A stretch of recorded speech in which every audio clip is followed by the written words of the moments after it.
सीखेंगे vector form of Coulomb's law. So vector form of Coulomb's law को start करने से पहले हमें यूनिट वेक्टर का आइडिया होना चाहिए। यूनिट वेक्टर अगर आपने क्लास 11 में अच्छे से नहीं पढ़ा तो यहाँ पे एक बार चेकआउट कर लो। सो मान लो ये आपका फोर्स लग रहा है, ठीक है। वेक्टर एफ का वैल्यू आपका गिवन है 20 Newton towards north, north direction में 20 न्यूटन फोर्स लग रहा है, ठीक है। बट अगर आपने दूसरे में ये वेक्टर का साइन हटा के आपने सिर्फ एफ लिख दिया, ठीक है। सो इस सिंपल एफ का मतलब होता है मैग्नीट्यूड, ठीक है। उस फोर्स का कितना मैग्नीट्यूड है, मैग्नीट्यूड ऑफ फोर्स। और अगर उसमें आपने वेक्टर साइन लगा लिया तो यहाँ पे force as well as direction आ जाएगा, ठीक है। कंप्लीट वेक्टर आ रहा है। सो अगर आप नॉर्मली एफ लिखोगे तो इसका मतलब होता है मैग्नीट्यूड ऑफ फोर्स। तो मैग्नीट्यूड कितना है, तो 20 न्यूटन सिंपली है। Here we are not discussing about direction. So अगर आप लोग वेक्टर एफ और ये जो normal force magnitude of force है उसको डिवाइड करोगे तो हमें क्या मिलेगा। सो यहाँ पे आपने लिख लिया vector F that is 20 Newton towards north divided by magnitude of force that is 20 Newton. 20 Newton cancel out करके 1 आएगा हमारा, ठीक है। मीन्स हमारी फोर्स की वैल्यू 1 आ गई, यूनिटी आ गई। तो जब भी यूनिटी किसी वेक्टर का वैल्यू रहेगा तो वो हमारा यूनिट वेक्टर होगा, ठीक है। और direction as it is towards north, जो हमारे वेक्टर फॉर्म ऑफ एफ का जो डायरेक्शन था वही हमारा यूनिट वेक्टर में भी डायरेक्शन रहा, ठीक है। और अगर हमने ये कैप लगा दिया ऊपर, इसका मतलब होता है यूनिट वेक्टर, ठीक है। So unit vector is denoting 1 towards north. Means यहाँ पे यूनिटी वैल्यू है फोर्स का, इसीलिए यूनिट वेक्टर है। यूनिट वेक्टर का काम होता है डायरेक्शन शो करना।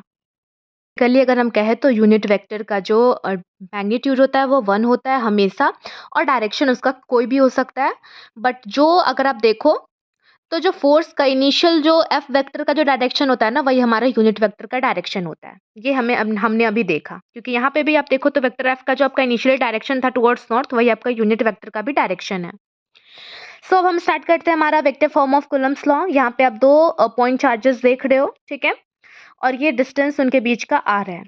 सो अगर हम बोले कि फोर्स ऑन 2 ड्यू टू 1 कितना लग रहा है, मीन्स Q2 चार्ज पे 1 की वजह से जो फोर्स लग रहा है उसको हम कैसे लिखेंगे, तो वेक्टर F21 इसको हम लोग कैसे पढ़ेंगे, तो फोर्स ऑन 2 ड्यू टू 1। और ये इसका डायरेक्शन है राइट, क्योंकि इससे इस डायरेक्शन में फोर्स लग रहा है। और ये R21 क्या है, so it is a position vector of charge 2 with respect to charge 1, charge 2 with respect to charge 1। So अब हम जानते हैं कि अगर हमें यूनिट वेक्टर निकालना है, ठीक है। तो जो हमारा पोजीशन वेक्टर है, ऐड करेंगे हम मैग्नीट्यूड ऑफ पोजीशन वेक्टर से, तो हमारा यूनिट वेक्टर निकल जाएगा, मीन्स आर कैप निकल जाएगा। और यूनिट वेक्टर का हमेशा हमारा वैल्यू उसका मैग्नीट्यूड 1 ही रहता है, एज इट इज़ 1 है। और इसका डायरेक्शन जो हमारा इनिशियल फोर्स वेक्टर फोर्स का जो डायरेक्शन था राइटवर्ड, वही है टुवर्ड्स राइट। सो अब इस फोर्स को हम लिख सकते हैं कि के Q1 Q2 by r square into r cap, जो कि हमारा यूनिट वेक्टर जो डायरेक्शन को शो कर रहा है कि वो राइटवर्ड जा रहा है, ठीक है।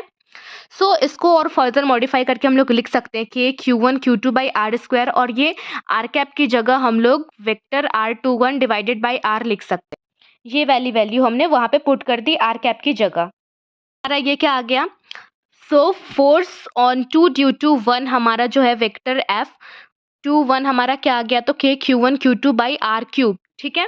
ये R2 आर स्क्वायर जो है ये इस आर से मल्टीप्लाई हो गया, तो ये आर क्यूब बन गया इनटू, और ये हमारा ऊपर में आर वेक्टर 21 जो है वो हमारा रह गया, जो कि हमारे डायरेक्शन को सिंपली शो कर रहा है। और ये टुवर्ड्स राइट है। So this is our vector form of Coulomb's law. Similarly अगर हम फोर्स ऑन 1 ड्यू टू 2 निकालना चाहें, सो उसके लिए भी हमें सेम करना है, बस हमारा डायरेक्शन चेंज हो जाएगा, ठीक है। इसमें लेफ्ट वर्ड लगेगा, दैट इज R12 हो जाएगा यहाँ पे वेक्टर R12, और ये लेफ्ट वर्ड हमारा होगा, डायरेक्शन इज फोर्स का। So this is our vector form of Coulomb's law.